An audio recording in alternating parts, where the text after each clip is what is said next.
Home the gold. He could be too far. No, he's kicking. Oh, what a catch! Puts a spicy forehand out in front of Naomi Morcilla. Move for the win. Team Canada. Garrett Wu! Santos with the layout grab. Oh, that fantastic grab. The claws of Chaffer. Canada just became the world champions. Canada and the rest of the world, you're listening to the Huckin podcast. I'm one of your hosts, Theo, living in Kingston, Ontario, flying solo once again, and a lot to get to on this episode. Many tournaments happened this past weekend, some little round robins, teams getting out there, some tournaments happening this weekend, and then some news happening across the country. So lots to talk about here today, and before we get into the news, just updating you on my own comings and goings here. Excited to play a tournament this weekend and was also in Montreal this past weekend playing with the team I can now announce that I played for. I know that's some big secret, but if you looked at the rosters, you would have seen it. But I was able to have the opportunity to pick up with Rumblejacks here, the team from Alberta, so really thankful for letting them and a couple other people play. I got a chance to play with one of my good friends, Nathaniel Crane, so got to spend the weekend with him and a couple others. And it was fun. It was a good time. So that's what happened over this past weekend.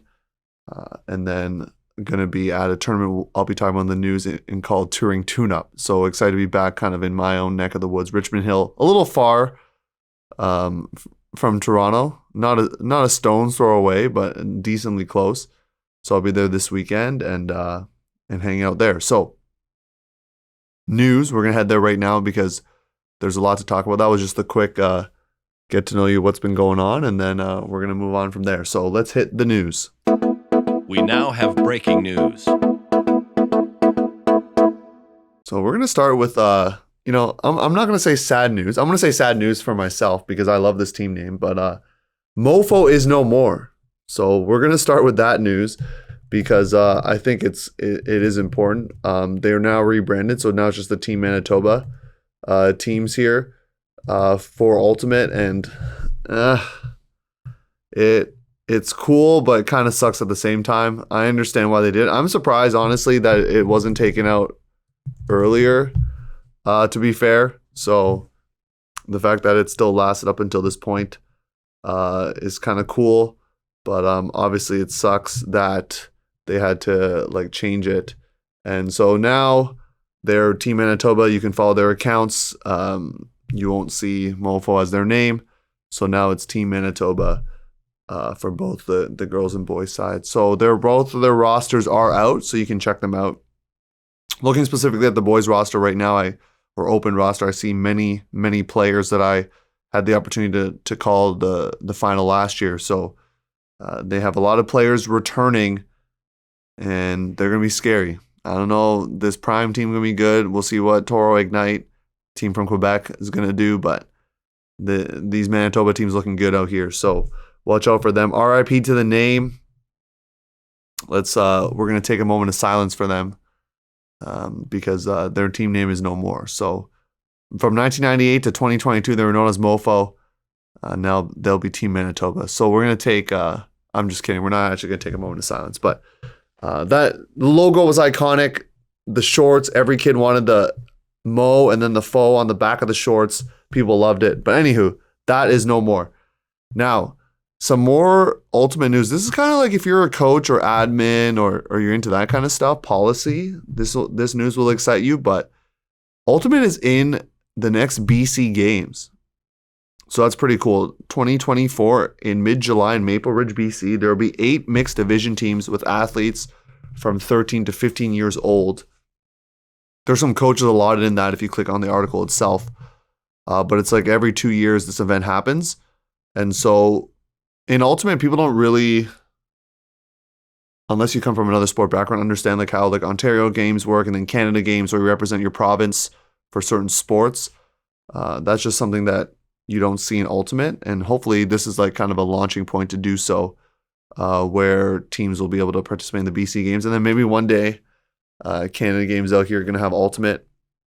And I think the biggest hope is that the government of Canada and through the national governing bodies of sport here in this country will recognize Frisbee as a sport that they can give funding to, and then athletes can get carded and not have to pay for all of these things that take place. So that's the hope. That's some exciting news out of BC. The Art Hawkins game also took place this Saturday. From what Ultimate Canada wrote down, they're expecting about $8,000 for the Art Hawkins Fund. So pretty cool to see. There were pictures out there of the red and white, different communities playing against each other. So really exciting to have that and money raised as well. And there was the U20 prospect camp. We're going to talk about the All-Star game and all that good stuff, Fishbowl in the main event, but there was a prospect camp. Got a little report there from one of the coaches, the open coach there, Rob Grundy, said that there were over 60 male matching players and 25 female matching players. Players ranging from different cities. So obviously your Torontos and Ottawas going to be represented, but Quebec City, Sherbrooke, Montreal, Peterborough, Durham Region, Winnipeg, Moncton, and St. John's. So one of the big focuses for them was to encourage the athletes to meet some new people and to try some new things and get out of their comfort zone. When you're in these, it doesn't matter what community you're in, you're used to playing a certain system, you're used to playing with certain people.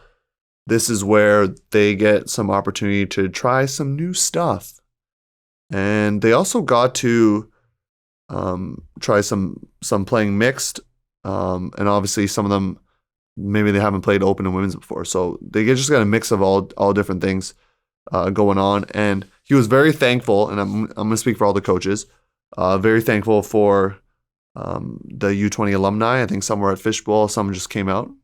And just being able to help share their experiences of representing Canada and what it takes to get there and what it means to actually wear the red and white on your chest and back. So pretty cool stuff. There's a lot of assistant coach applicants and volunteers helping make the camp a success. And of course, when you have UPI, the big fields where No Borders takes place, when you have that as your opportunity for tryouts or prospect camp, not tryouts, prospect camp, it leads to some pretty cool results where a lot of field time and opportunity for players. So excited for those who came out. Danny has said this before, even if you don't think you're going to make a team, you should go anyways because you're going to get the experience that will help you later on. The West Camp is in July 22nd, 23rd in Vancouver. So hoping those out on the West Coast or in the middle of the country can go check that out. Speaking of West Coast, there were some round robins that took place. So Traffic went and played Seattle Soul, Underground, and Riot. I'm going to preface these early season results. Also, I'm going to do it in the main event, but I'll start it now, which is a lot often teams in the early season, you can't look at all the results because they're rolling lines or missing players, whatever that looks like. And I'm going to talk about the whole missing players thing later on as well, but I'm going to give it to you straight what happened. So Traffic goes 2-1, not close games against Soul and Underground, and they drop the game to Riot in their round robin. Drift is out here playing. They won against Soul, but had 2 gritty losses to Underground and End. I don't know if this is a fun story, but some players were stuck at the border apparently, so they had to show up in the middle of the first game. So that sucks for a team because then you're not playing with all the players that you want. So I'm glad that their players could join them, but yeah, sometimes those things happen. Furious had a round robin as well with other teams out in that area. So had Oni, Blackfish, Victoria Surf, and Richard and Associates. So we don't have all the results there for you, but some ones that have been noted to me are Blackfish beat Surf on Universe or something close to that. Richard and Associates also took down Surf. And then Oni went up 2 breaks on Blackfish early, but then lost decisively. So I'm just going to throw it out that Furious may have won all their games, but when you don't have the website, teams trying to get results in, things going on. So I'll update you with more if we get it. But once again, it's early round robin. All you really need to know is early round robin tournament, Vancouver Open teams coming together to play some games, including that pickup kind of rock fight, Richard and Associates thing. I think they're related. And then Victoria Surf coming out as well. I did see them post on Furious's Instagram that they're hoping to play them again with their full roster. So take that for what you will. Winnipeg Streetcar. Have you heard of them? They're the second open team out of that Winnipeg area. They went south to play kind of a round robin-ish tournament in Minnesota. They took on a very good high school team, or maybe it was a club, because I know, I think maybe it's just a club here. Eden Prairie High Elite. So club, high school, what do you know? They start their day on Saturday with a loss to them, and then there was a lightning delay, so they just get games on Sunday. Unfortunately, they have 3 losses from that point on, but then they get their first ever win against Timber, so you got to be pumped up. Not all the results are there, but they were able to share what happened with me, so excited they got their first W, and hoping to see some of these players eventually play strike. You know, it's you're developing for the future, so excited to see what happens there. Jetting all the way to my neck of the woods in Ontario, Union went upstate for a 1-day round-robin tournament in Rochester, New York, so not too far away. A little short trip into the US of A. And so Union had victories over Buffalo Lake Effect, Tourneys out of, I believe that's Ithaca, New York, and Compost Plates. I believe that's the B team to the Rochester A mixed team, which is Garbage Plates. And if you haven't had one of those, it's like a conglomeration of good food in there. I don't even know how to describe it. It's just a Rochester thing. Anywho, they have a loss to an Albany team I've never heard of named Bench 8-9. Then they defeat Lake Effect's B team 11-3. So that's their result. They're actually going to be in Chicago a week before regionals for heavyweights. So excited to see what they do there, because there's going to be some different teams that haven't played before, and it's kind of a curious choice. I think it's neither good nor bad, but just playing a tournament before regionals is something I didn't expect. So that's what Union's going to be doing. Now we're going to move forward to some tournaments happening this weekend. We're not going to do full previews for them, but we are going to talk about them in the news. So the first one is Touring Tune-Up, which is happening. Tournament started by Daniel I believe Jackie Howe was involved in this as well, when it was just like Frisbee with friends, and it kind of evolved into this actual like big tournament where they had 1-day tournaments last year, super windy, but this year they really upped it with the social media game. They got the 2-day tournament going on. So interested to see the results there. Obviously, I'll be playing in it with my team, and this will be kind of a tune-up, hence the word, before regionals. So there are a couple pickup teams going, a lot of club teams as well. Some pickup teams with players that play in the Open or Women's. Some Sixers both practice and on the team, playing with a team called Richard and Friends, not to be confused with Richard and Associates. So tournament will have 4 pools of 3. There'll be a crossover on the Saturday between the 2 and 3 seeds in the tournament, as well as the 1 seeds of the pools. And then there's traditional quarter semis finals for the top 8 there. Club teams registered for this tournament. We're going to go by their seed in the tournament itself. So the number 2 seed is Local 613 out of Kingston, Ontario. Number 3 is Danger Noodle. 4 is Crank. 5 is Crux. And then we got more club teams out here. Mixed Berries, a new squad. Some players formerly of the team named Force. And then Zen is your 8 seed. And then some development teams in there as well. Toronto Remix, formerly MMV, the 11 seed. And then Axiom, Crux's B team on the 12 line. And then your number 1 overall seed is a team that will be playing in the Masters division in this at CUC. They're going to be playing, obviously, adult or the regular, as we say. They'll be the number 1 seed, Notorious KWG. And then Wine Club out of kind of Toronto area is also there. So there are some club teams not going that you'll see at Ontario Regionals. So Union, I mentioned they'll be going to a tournament in Chicago before regionals. And then Crash is also not in attendance. Crash had played Mixed Easterns, I guess a week ago now or 2 weeks ago. So those are 2 teams not there, but there's some teams out here trying to claim that number 1 spot in Ontario during regionals. It's gonna be a little, rock fight, fist fight out there for that number 1 spot. So this will be kind of an early test. We hope all the teams bring their A game, and we're gonna see what happens. So no picks gonna be made, especially because I'm playing in this tournament, so I'm not gonna be making picks for neither of these 2 tournaments we're previewing today. Next tournament up is MGM in Ottawa. So this is a 2-dayer out here. This is Masters teams are going to CUC. We're going to start with mixed. There's 2 pools of 4. So you kind of get it's kind of simple. You do pool play and then you just do your quarter semis finals. So Pool A, you got Pushing Daisies, Grandmasters. They will not be participating at Nationals from what I know. Pandemonium went split squad. Told maybe they didn't register on time or something, or they had to, I don't know what happened there. But anyways, Pandemonium going split squad out here. Elder and King Bear out of Kingston Barrie area. Those last 3 teams I just mentioned are all going to Nationals. So this is kind of a tune-up for them as they get ready for potentially regionals and then more beyond that, of course, trying to go Nationals here. Pool B, Global Aging, never heard of them. They could be someone else. So maybe Global Aging, if you hear this, you can tell me who you are. Pandemonium, the second split squad. Flow out of Toronto. And then this is really cool. Firefly out of Winnipeg out here. They'll be going to Nats. They're trying to get some prep in, so they're going to go out to MGM. So we'll see what happens there.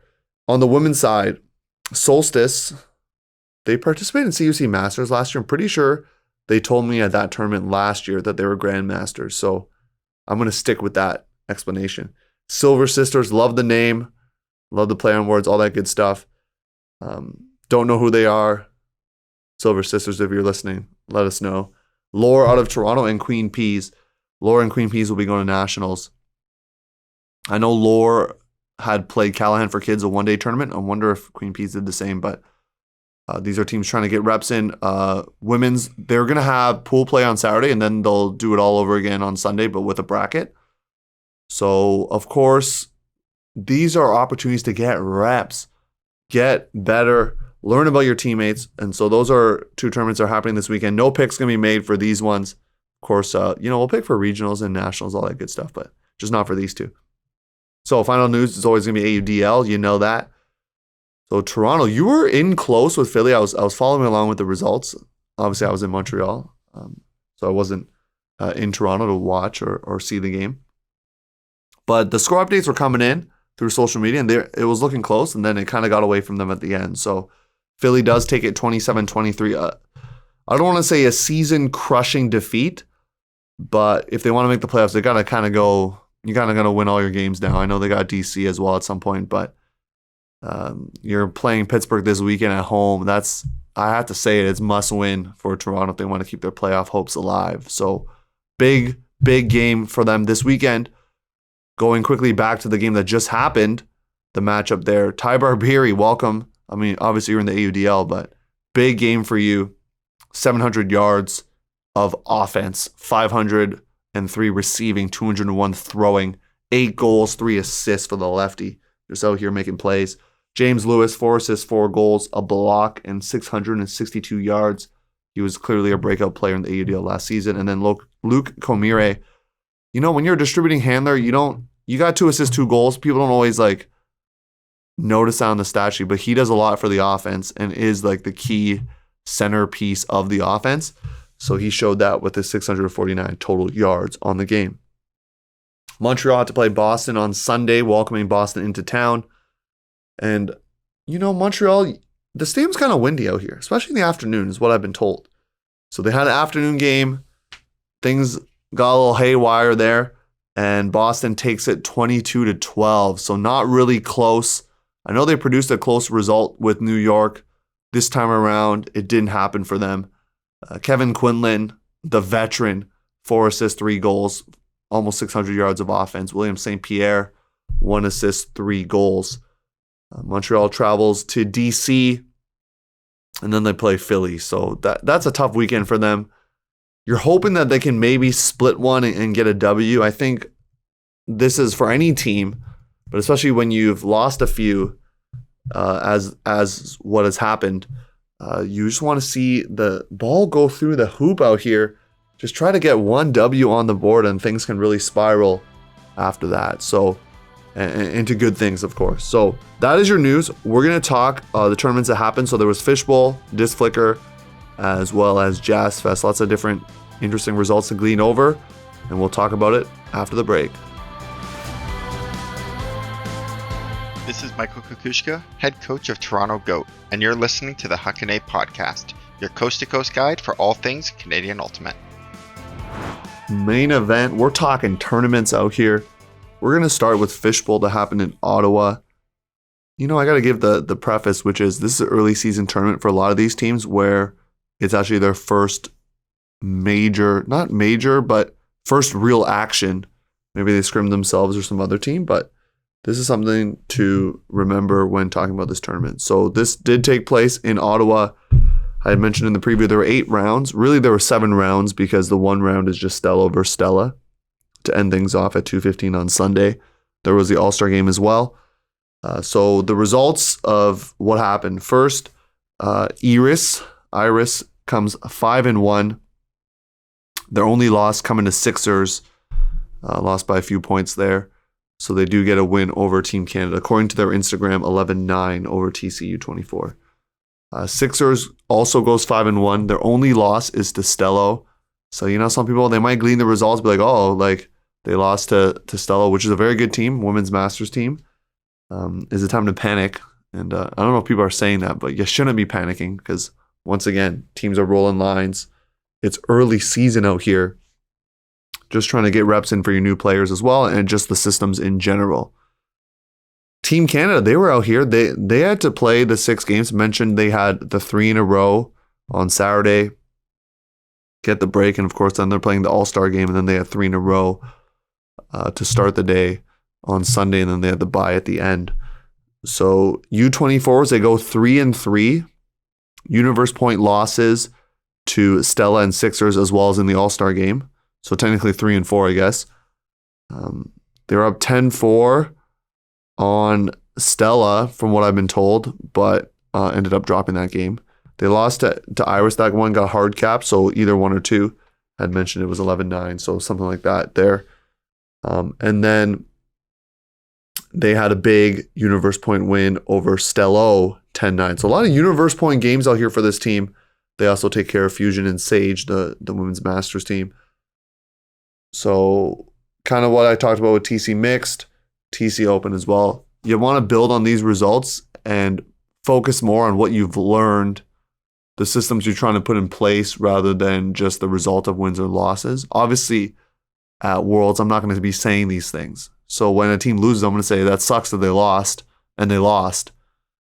And if it's a bad loss, you'll potentially hear about that. But for this kind of stuff, it's a little bit of building. I mean, for TC U24, a little bit more so they might glean something from their results because it's closer to the tournament. It's like, 3 weeks or less away.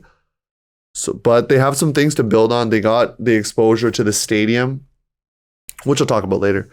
So we're going to keep going. Stello 3-3 along with Stella. So Stello's victories were the aforementioned Sixers. They also took down Sage and Fusion. So they dropped games to the U24 team, Iris by 2 and Stella by 1. So Stella gained the big win the last Sunday time slot out here. They also dropped games to Sixers and Iris and pick up wins over Sage, Fusion, and Stello. It's always fun with the round robin, see which teams beat who, because you all play each other. Of course, when you play, kind of matters a little bit, but ultimately, you got to play who's in front of you. So Stella, they also go 3-3. Fusion and Sage round out this tournament. They go 1-5 respectively. Fusion does get the win over Stella that I mentioned, and then Sage gets a win over Fusion, their only win. So for Fusion, you fly out, play some great games, and hopefully build on that experience. Want to see them out there. Not sure if they're registered for nationals yet, so I do wonder if they're actually going this year. Maybe some teams choosing to play the USAU series or something like that. But the registration, that wasn't in the news.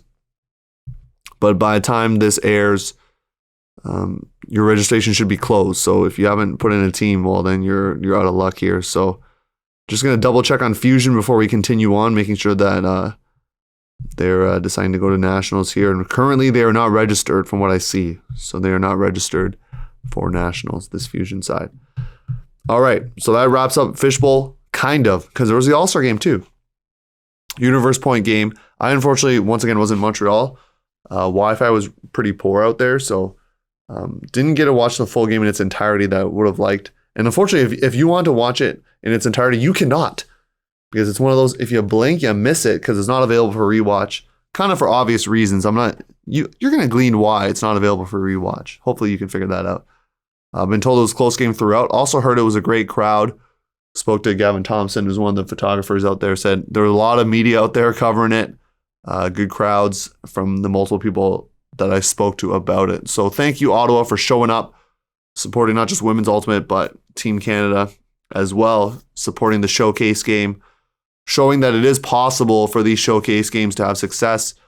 I know the stream wasn't particularly great from what I also hear. I did see parts of it. The glare wasn't awesome. So, it happens. Quality wasn't the best, but hey, the stream was there. That's what you want, I guess, is to be able to see it if you're not from the Ottawa area. So Ultimate Canada, we're hoping that we get more of these. Okay, I think the showcase games are successful. We've seen it, obviously, with the Next Gen Tour, how successful those could be. So we're hoping for more of it in the future. Now, we're going to bounce all the way to the West Coast here. Disc Flicker happened. There was Sun Flicker. Now there's Disc Flicker out here. Talked about its early season for these other teams that I mentioned. But for some of these BC teams, this is not their first foray. They had a tournament already that they played, even if it's early season. So TT is an example of that. We're going to definitely talk about them in this recap. So starting off in pool play, Pool A, Red Flag, you go 39-9 point diff and just kind of roll and take Pool A. TT beats Full Sencat 13-9 to take Pool B. Full Sencat is a team that is going to nationals, so just heads up there. There's a lot of pickup teams. If you go on the Ultimate Canada website and you go on CUC registration, you'll see a lot of teams pop up that you might have never heard of. I would just recommend that you go and check it out. Full Sencat has Andrew Ling, for example, who used to play Red Flag. Janelle Siwa, who also used to play Red Flag. So they have players that you may have heard of. And so you're going to see these pickup teams. You're going to find out who they are. BC Regional is going to be a bloodbath for who gets out of there. I'm excited for that because in years past, it's often in certain provinces not named Ontario or Quebec. If you want to go, you just go. So this year, it's kind of more fun that way. Forever Young, you drop a game to Justin's Garden Tools. From what I'm told, that's a team called Yop, which is a Masters team. They're registered for CUC Masters. So Yop, or otherwise known as Justin's Garden Tools, takes Pool C. And then Grit City, one of America's finest, they take Pool D. Here's the interesting stuff now. We talked about how TT dropped a game to Lit all the way back at Sunflicker. They drop their quarterfinal by one, and I was told 20-minute universe point or something like that. That sounds nuts. To Super Dumplings, a pickup team that will be going to regionals and hopefully trying to get a bid to nationals. So Super Dumpling comes out of the pre-quarters. They finished second in their pool. I believe it was Pool A. They defeat TT by one, which I think was the most shocking result of the weekend. The other quarters not close. Same thing with the semis with Red Flag and Justin's Garden Tools meeting there in the final. And so Red Flag, you win it all. There's no score on this one.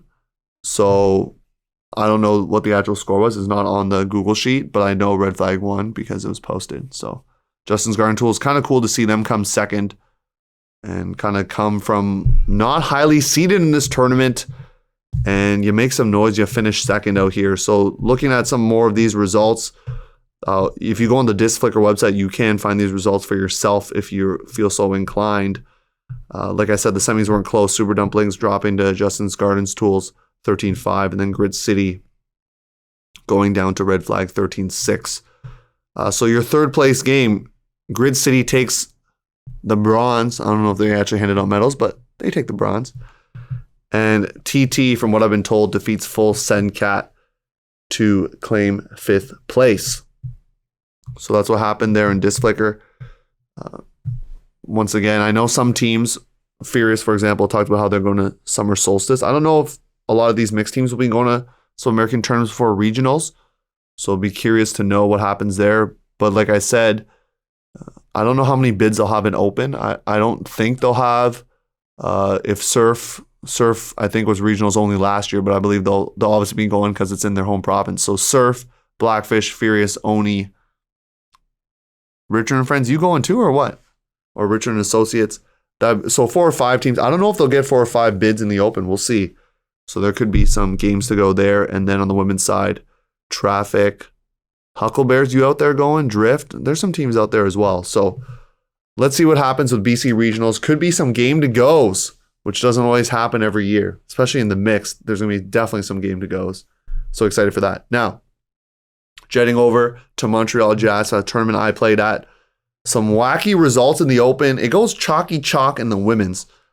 So for a lot of these teams, this is their second tournament. They played either Tux or Frisbee Fest. So perhaps some of these teams, I would advise maybe they're running a little tighter lines. They're trying to ramp up for regionals. This isn't their first time playing together.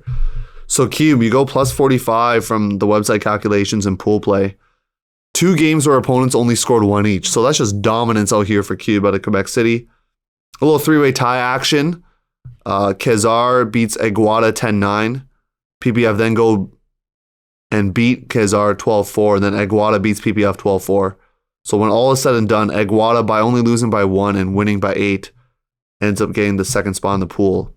third spot in the pool because Incognito comes second.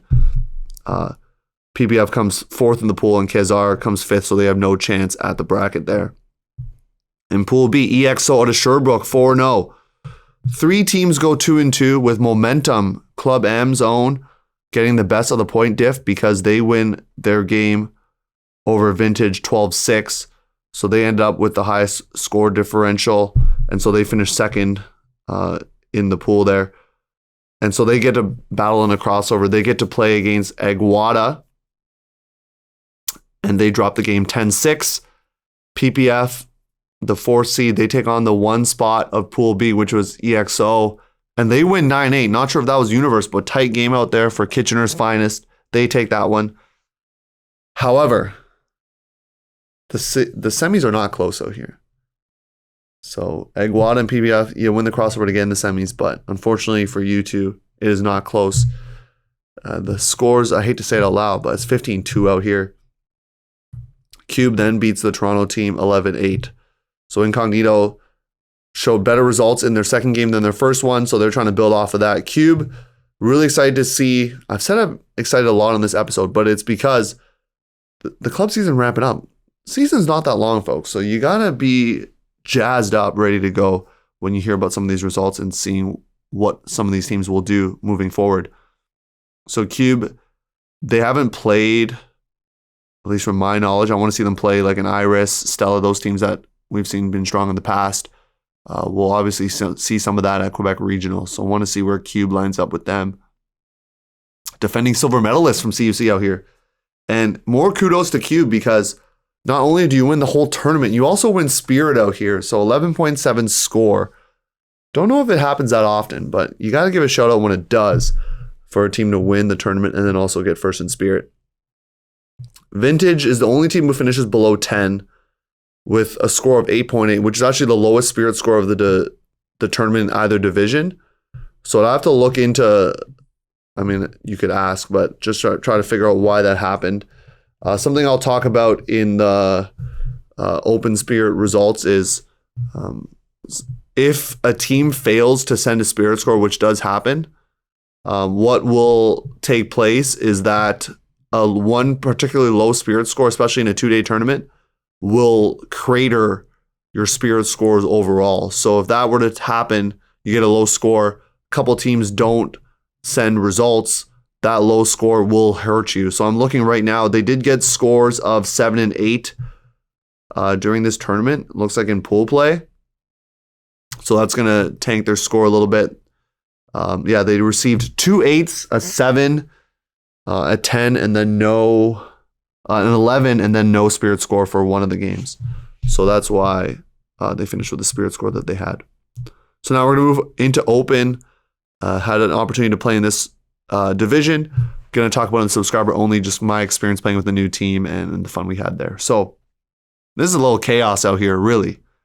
Pool C, Red Circus, you win the whole pool. You had convincing wins over the 2 teams that eventually make the finals. So they defeat Out 15-6 and then the number 1 overall seed in the tournament, Pipe 14-8. After that, there's a little 3-way tie action. Quartz defeats Pipe to actually start the day, 12-11. Pipe beats Out 12-10, but Out decisive victory over their fellow Quebec team in Quartz 13-6 actually gives them the second seed in the pool, so they avoid the crossover, the extra game on Saturday afternoon, which is very key. Pipe ends up third, and Quartz takes fourth. Quake, a team that I was excited about to see in person, they go 3-0. I played against them. They weren't hitting on all cylinders as I would like to see from a team that I've been hyping up. So maybe as the game started to get away from us, maybe they didn't have the foot on the gas. But I was hoping to see a little bit more from this Quebec City team. Their results leaving something to be desired right now, considering the hype that I was giving them before. So Manic, sorry Hound here, but I predicted this. I got to toot my horn when it comes true, because Manic does beat Hound on Universe. We actually got a chance to film it after the game against Quake. So got a chance to go over the fields and record that. So you can check it out on our Instagram. Hound defeats Rumblejacks, team I was playing with, so they come in third. So the two teams facing over the crossover are Hound and Rumblejacks. And quickly going to backtrack to the women's side. I did predict, I will say I was correct in picking Cube over Incognito. Did get the two other semis teams wrong. I believe I had some other teams in the semis, not the ones that actually ended up there. So I will give myself half pat on the back for that. I had Vintage and Kezar in the other semis, and that did not take place. So that's tough out here for picking wrong, but it happens. Anyways, we'll see if we get all the picks right in the open as well. So we're going to move on to Pool E. This is sort of your not power pool top 8. GT going out on revenge here, 45-13 in pool play. A three-way tie for second. And Magma, Montreal's own, because you beat Madhouse 12-9 and only drop a game to Rage by 1, gets you the top spot and a chance for the crossover, which is super exciting and fun. Ascension out of Sherbrooke wins their pool. Dead Circus kind of wins their pool with ease as well. And this is where we're going to call it hashtag crossover chaos. Pipe, you take care of business. You beat Magma 12-4, but otherwise the other top seeds, they're going down into the lower pools, and the lower pools coming on up. So this is why the tournament directors make this happen, because there's opportunity for movement. And I like that. Every team, because some tournaments you don't have this. Every team has a shot at winning. This happened in this instance. So Hound loses to Dead Circus 12-9. GT, as I predicted, beats Quartz 12-9. I did not predict this, but Ascension defeats Rumblejacks 13-10. So Ascension also gets into the crossovers. And now as we talk quarterfinals, talked about big upset of the day. It's got to be GT taking out Quake out here, the number 2 seed in the tournament. GT, 9th last year at Jazz. And results at Tuck's going to use the same wording, leaving something to be desired. But hey, they show up Sunday morning. They were actually up big from what I hear, or up a decent amount before Quake trying to mount a comeback. It ultimately comes up short, and GT takes the quarterfinal dub. So got to give some love for the Toronto squad there for taking down the Quebec City side, who, many pundits probably would have picked to be in the final in this tournament. Out defeats Dead Circus 11-10. I believe this game was hard capped, because I did get a chance after my game to watch this action. Andy Lee of Out having a flying block comes off for an injury, but makes a huge play to help the team get a break eventually. Pipe defeats Manic, so they were the 3 seed out of their pool heading in. They defeat Manic 12-10, and Red Circus beats Ascension by the same score. Now, since I had a bye this time, I got a chance to watch the semis a little bit. Unfortunately, just the way my schedule lined up, I wasn't really able to watch a lot of the women's games. So from what I could see, this game a little competitive, a little chippy. There's some chatter out here. We'll get to Spirit standings in a bit after, but Pipe defeats Red Circus 12-9. Out takes down GT 9-4. Perhaps GT running out of gas a little bit. It got emotional with that big victory over Quake. Sometimes it's hard to come back from that. Pipe takes it 13-9 in the final. So back-to-back tournament victories. Cube had that at Frisbee Fest, and this tournament, Pipe doing the same thing. So building lots of momentum for Ontario Regionals. Red Circus defeats GT for 3rd for the proverbial bronze medal. They didn't take a break, so they played right away. So they played 3 straight, whereas the open final had a break in between. Quake takes 5th, and Quartz grabs the 9 seed. There were some teams not playing out their games. But anywho, Quartz takes a 9 spot out there. So this is a thing I hear from teams. I've heard this many times. We didn't have our full roster out here. Red Circus didn't have their full roster. Pipe didn't have their full roster. GT, same thing. Pretty much every team here didn't have their full roster, from what I know. And maybe they're missing 1 or 2 key guys. But the reality is, based on what we have, to quote someone I know very well, you have to go off the data that you have. So we, as we look at these results, have to go off the data that we see. So the data is Pipe wins, they beat Red Circus. Does Pipe full roster beat Red Circus full roster? Can't tell you because I haven't seen it in person. But I can tell you from what I saw, Pipe's roster that they had beat Red Circus's roster that they had. So sometimes you hear that they didn't have their full roster. If you go as your team name, it is what it is. So you're going to be judged based on that team name and the result. So this may be me encouraging you to send your full roster when you can. Of course, I know there's rush conflicts and different things like that. So with the roster they had, Pipe takes it. Unfortunately for them, not great news on the Spirit front, which we're going to get to right now. So Dead Circus, you win Spirit 11.67, your score line. Manic, another team that made the quarterfinal, they get second with 11.25.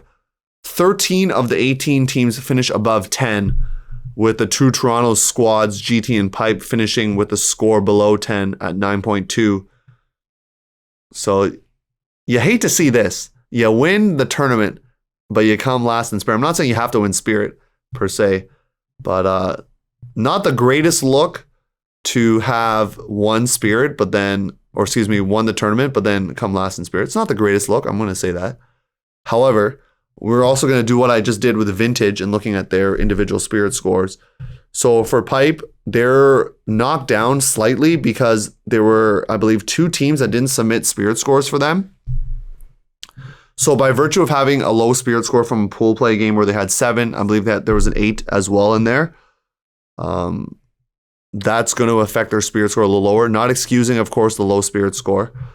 That's just how a lower sample size can affect things. Going a little stats analytics for you. They did receive 2, from my knowledge right now, unknown Spirit scores. So they're 7 and they're 8. They're 7 from pool play and they're 8 from the semi is going to pull them down just slightly there. And then GT as well, they finish 9.2. So Toronto teams, tough out here. You guys getting some low Spirit scores out in this action. So they finish 9.2 as well. Just going to glean over their individual Spirit scores. And of course, you're going to take some of these with a grain of salt. We had Dave Hawkhalter of Alberta Flatball Club come on many moons ago now to talk about Spirit and how it can be affected by the teams that you play. If they give out high Spirit scores and you end up playing them, your Spirit score could be inflated compared to somebody else's. So that does happen. I'm not going to say that it happened or didn't happen in this case because I would have to do further analysis into it. But from what I see, this is what happened. Just going to quickly grab GT's Spirit scores out here. So they did receive a couple 9s and a 7 in their quarterfinal matchup. And then they had 2 unknown Spirit scores. So that makes it a little tricky. So they finished lowest in Spirit, hoping to see both of those teams bounce back Spirit-wise, but also continuing some of their positive results from this tournament. So that wraps up all the recaps from this weekend. Some more action coming at you. And we're going to start to see some of these TCT events in the US. So, your select flights, your Pro Elite Challenge, Solstice. Not I guess, a TCT event. Maybe it is. But Summer Solstice, those kind of tournaments out here where these top Canadian club teams will be in action. So thank you for tuning in. Socials. I plug it every time. We're seeing it slowly, incrementally grow, but come on, support us out there on the socials, okay? And then for subs only, I'll talk about my experience at Jazzfest. If you're not a subscriber, you should. It helps Ultiworld do the work that they do. You get access to a treasure trove of Frisbee articles, clips, videos, analysis, all that good stuff. So go do that. Support Ultiworld. And we'll see you next week.